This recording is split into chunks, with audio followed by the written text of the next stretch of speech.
The truth about lesbian divorce rates. Hello, everybody, and welcome to One Mail. I'm here to discuss something that isn't often discussed: the rising divorce rate amongst lesbian couples. Why is this happening, and what does it mean? So, in this video, I will explain everything you need to know. Let's compare lesbian divorce rates to homosexual divorce rates, even if they appear to be incompatible. I feel guys are more loyal. For the record, I am also a straight male. I looked up statistics about the United Kingdom, and they are dismal. An old joke goes like this: lesbians rent a U-Haul truck or something along those lines on their second date, and they tend to commit and move in much sooner than straight couples. I'm not sure how quickly homosexual couples move in because I don't know enough about them, but this U-Haul joke has been told to me several times by lesbians. They were the ones who first told me that joke, so I'm only repeating what I heard somewhere. There is evidence in the UK to support this claim concerning the subject of lesbians divorcing more frequently than straight couples. I also felt it would be a good idea to offer an essay by a lesbian lady named Trish, in which she explains her experience with same-sex marriage and subsequent divorce. In her story, she claims that she had been with her partner for less than a year at 25, and that they were already living together. She seemed to have been a slowpoke compared to some of the other couples I read about. She was also married in Noah at the age of 27. She recounts how in the UK there were 112 same-sex divorces, with 87 of those being by lesbian couples. The most significant cause is, of course, reasonable behavior, which can range from being unfaithful to refusing to work. That is why I refer to irrational behavior as plausible deniability. It's an umbrella term that can signify anything, but evidently, it now takes a team of sociologists to determine that women have higher aspirations and connections than males, and lesbian couples appear to rush towards marriage, but it's all about the U-Hauls, people. They should have kept track of who was renting those, since it would have been the smoking gun. The pattern of lesbian couples breaking up twice as often as homosexual men is evident in every country. I believe it has something to do with possibilities in the UK, America, Sweden, Norway, and many other countries. Women have many more options when they're younger, so they can pick up and move in with someone else if they're unhappy. Trish married a considerably older woman and claims, and I quote, that she achieves some sense of the American ideal. A great career and a home most likely spurred her desire to marry. I have a feeling that is also plausible deniability. Trish may be trying to distance herself from the idea that she found her former partner's material success appealing, and that her former partner found her youth and beauty appealing. Trish may be virtue signaling that, no, I'm not a gold digger. I've met lesbian couples with 10-year age gaps, and the younger ones frequently have fewer assets to be more attractive because of their age. The older ones, well, were older. In one case, 10 years after the couple split, the formerly younger partner married a lady 10 years her junior and eventually divorced her. Thus, the cycle began again.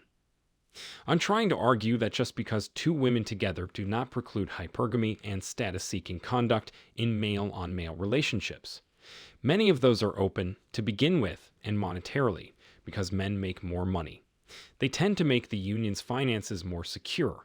Perhaps the gender salary disparity benefits males who stay together. They don't have any children, and each makes 6 figures. Such partnerships will undoubtedly relieve a lot of tension. Back in the 1990s, before they got corporate sponsors, I worked on Canada's first gay and lesbian television show.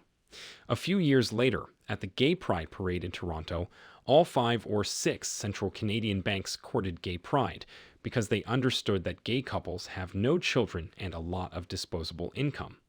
That's why, as I've stated in previous films, towel manufacturers are the new gays, since no one wants to do business with us. Look at YouTube demonetizing most of the McDowell channels out there in 5 or 10 years when birth rates fall, and there are plenty of males going their way with tons of money in the bank. Lesbian divorce rates are greater than those of any other demographic. Marriage, in reality, stinks. Most of the women I've dated wanted me to take the lead in the bedroom, to set the tone, to be attentive, and be romantic. When you have two women together, which one does something for the other if they anticipate the same thing? This is a common concern expressed by lesbian couples.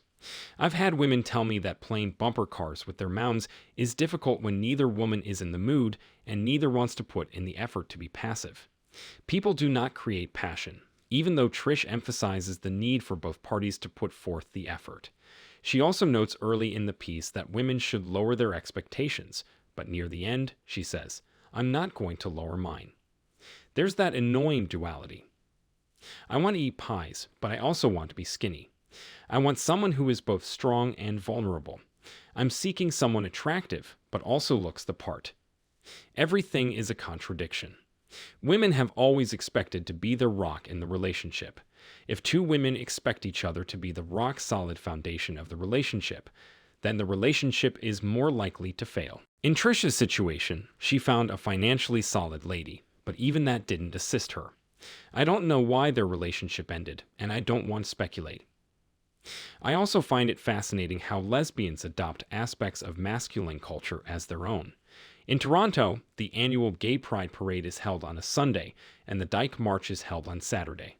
Before they noticed that many people came in from out of town to support gay men, I guess they thought they might as well have it on the same weekend. They also learned how to create masculine organizations, such as Dykes on Bikes. The objective, I believe, is to attract more feminine ladies through masculinity. I noticed the same thing with the leisurely walk. Many of the more masculine presenting women would have acted like guys, but why not establish their visual language? Then there are the femcels, involuntary female celibates attempting to infiltrate tone police in cells online.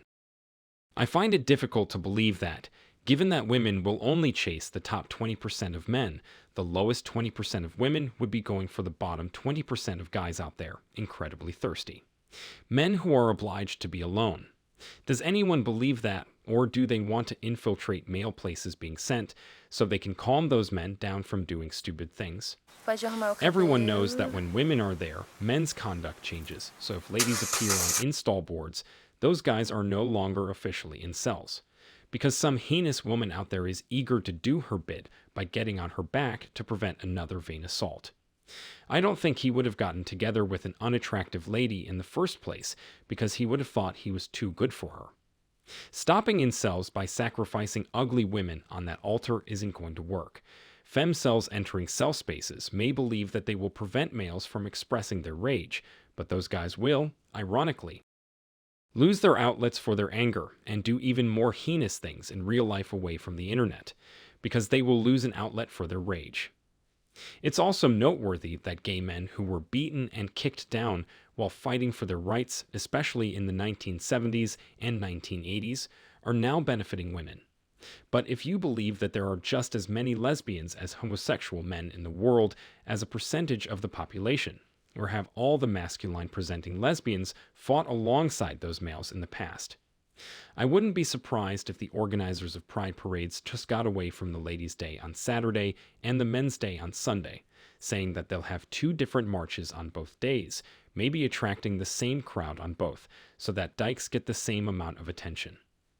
Perhaps some married same-sex ladies could take selfies with Justin Trudeau during a parade because this is all about attention and prestige. Some lesbians are outright opposed to male installs. They see the less attractive women out there, and the marketplace's competition is fascinating, as cells and dykes compete for the same 20-something 2s and 3s. What a time to be alive. Someone should make a film about a less than attractive 20-something-year-old woman in a love triangle with the 40-something-year-old wealthy dyke and an inmate that would give a whole new level of discomfort to their romantic comedy genre. But I'm pretty sure that happens all the time. My concluding comments on the lesbian divorce rate are that if gay men's divorce rates were significantly higher than women's, women would exploit that statistic to demonstrate how much better they are than males. They can add, "Look how easy we are to get along when two women are around." Men are the ones that have difficulty marrying, yet do you hear any stories about gay men shoving their rhubarbs in the face? Is a lesbian saying, "Look how much better we are and how solid our relationships are"? It's not like homosexual males can't find another man with whom to have sex. Instead, I suspect that lesbian writers are exploiting the LGBT gender marriage divide to gain attention and compassion for themselves. It's also plausible to think that homosexual guys stay together longer since monogamy and commitment aren't as common in that community as in heterosexual marriages. I know homosexual guys who told me that gay members left long ago, not because they couldn't find someone to have sex with, but because they couldn't establish a solid longer term relationship. So, suppose gay men find a guy to commit to them. In that case, there may be a great fear of losing that, so they may be more likely to stick it out with another dude long term because their ability to find a replacement is probably somewhat limited. There is no other due to the monkey branch to you for marriage, but if you're a younger and more attractive lesbian, odds are you can find a man or a woman, monkey branch. Many of the lesbians I've met were genuinely bisexual. Many gay guys never changed their sexual orientations. I also don't know the statistics behind what I said. I'm just speaking from personal experience. That's all I have to say. Many people think everything is perfect and rosy once you get married, but that's not always the case. There are a lot of things about marriage that are hidden from the public eye. So if you're curious about what they are, stick around and check out my video diving deeper into this topic. You will not regret it. I'll reveal them all to you.